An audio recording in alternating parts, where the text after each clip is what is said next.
Okay, welcome back. You're still with us here on Editors Roundtable. Pankaj, of course, is with us. Pankaj, that Tata Group, Tata Sons listing, right? I mean, we can argue and say if Tata Sons is a NBFC or not, but well, the RBI has classified them as an upper layer NBFC. But what's your sense from a listed perspective? Is there what do you like in that group and this particular rationale, holding in Tata Sons? How do you look at that? So I think it goes back to the basics of investing. That when do you reward a group or a company?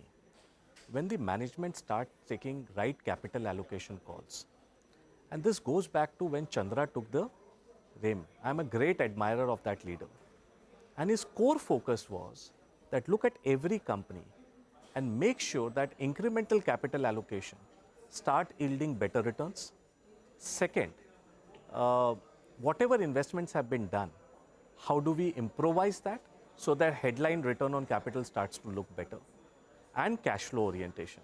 I think these three things has re-rated the entire Tata Group and every company in the group substantially. And when we interact with different managements of Tata Group companies, the one thing which we take away from them, that every management is prudent about capital allocation. And that's coming from the top. So full marks to Chandra from where he took the entire Tata Group market cap to where it is today. I think they have done a phenomenal job. And I think they are rightly positioned in the India growth story.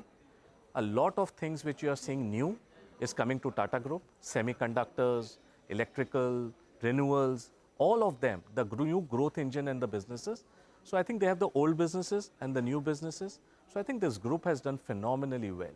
And full marks to Chandra and the entire team to execute that. And what they've also done is they've diversified away from just Tata Consultancy or TCS earlier was the largest profit pool or the bellwether for them, and now others are also handling. Yes. No, absolutely. Mangalam, it's Women's Day, right? Tomorrow. Yes. And you putting the spotlight on some of the women leaders, especially in the consumer space. In the consumer space, because every consumer conference call that you listen to, everyone alludes to the customer as a she. And the customer is a she. So why shouldn't the leaders be a she as well? And that's exactly what I'm talking about, the women power in the consumer space.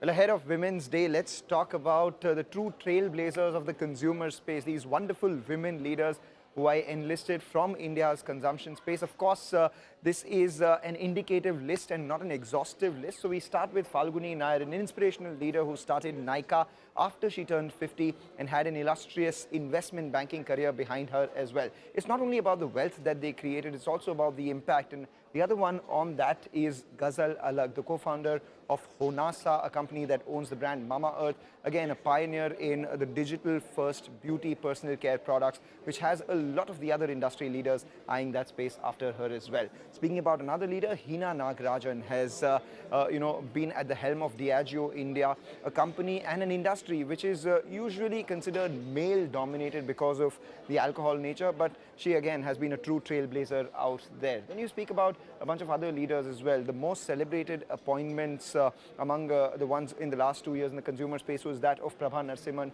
to the helm of Colgate after 2 decades of experience and leadership at HUL. Her growth of the Colgate, or rather oral care as a category, is something that the street is pinning all the hopes on. From the unlisted space, the distinctive leader is Vinita Singh, not only known for her business, but expertise at one of the shows that celebrates startups as well.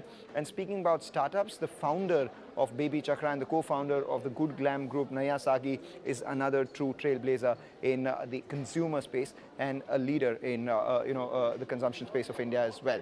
We have Jyoti MR, helming the company that was named after her by her father, MP Ramachandran, Jyoti Labs. As she took over as the MD after a decade of being in the marketing department of the company, she's created a fair amount of wealth and grown faster than the industry on most parameters as well. Geetika Mehta is another strong leader in the consumption space who now helms Nivea India after a year of experience at Hershey's India business, but behind her is also a lot of experience at the leadership factory that is Hindustan Unilever. Neetu Kashiramka, she was erstwhile CFO of VIP Industries and now recently taken over as the MD. It remains to be seen what she delivers at this company, which is currently facing a fair amount of market share loss as well. So tough leader for tough times for that company. And we have to speak about Deepika Bhan, who's the CEO of the foods business in Tata Consumer, responsible for the growth of Tata Salt and Tata Pulses. But now to her KRA would be adding the scaling up of the Ching's business that they recently acquired as well. And no list of iconic women leaders of Indian origin in the consumer space can be complete without speaking about Indra Nooyi, the pioneer, the former CEO of PepsiCo Global. And she's not the only one. We have some important Indian origin leaders helming global companies in the consumption space as well. Leena Nair, again from Hindustan Unilever, helming Chanel Inc. Right now. And then you have Vimeo's Anjali Sood, who's now the CEO of Tubi. We all celebrated Anjali Sood as much as we celebrated the listing of Vimeo.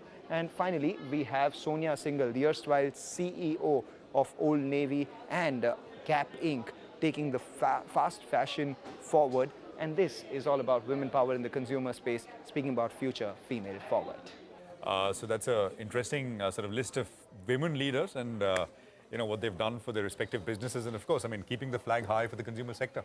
Yes, keeping the flag high for the consumer sector. And on that note, what we will do is we will take our little break as well and enjoy the long weekend. Yeah, enjoy the long weekend. Looking forward. That's what we'll do. Thank you so much for tuning in to this episode of Editors Roundtable. And for all you lovely women out there, a very, very happy Women's Day.